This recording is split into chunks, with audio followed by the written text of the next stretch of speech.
God, Russell.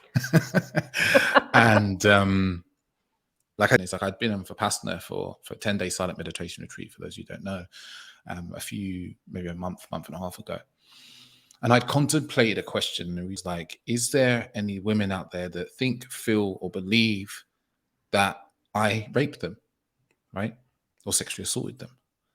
And when I say I contemplated that question bounced around my mind for about 5 days. And it's an uncomfortable question to ask yourself, right? Because you have to be willing to be with the feelings of shame and guilt and all sorts that may occur, right? Even if you believe all your intentions were so wonderful.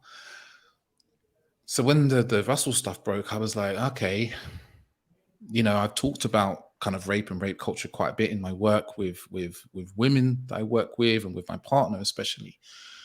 And I was like, okay, well, is it possible that this guy who spent, I don't know how many years, he was pretty much high as a kite, right?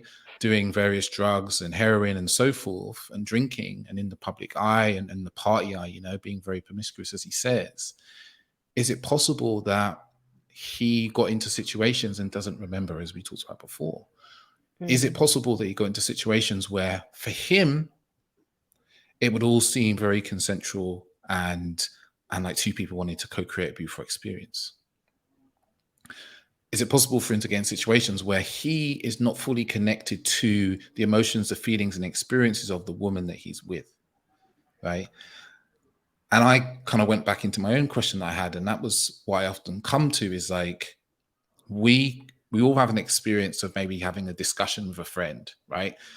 Or watching a movie. These are two things where two people watch the same movie or have the same experiences, and then when you talk about it afterwards, two people had vastly different experiences of that same event.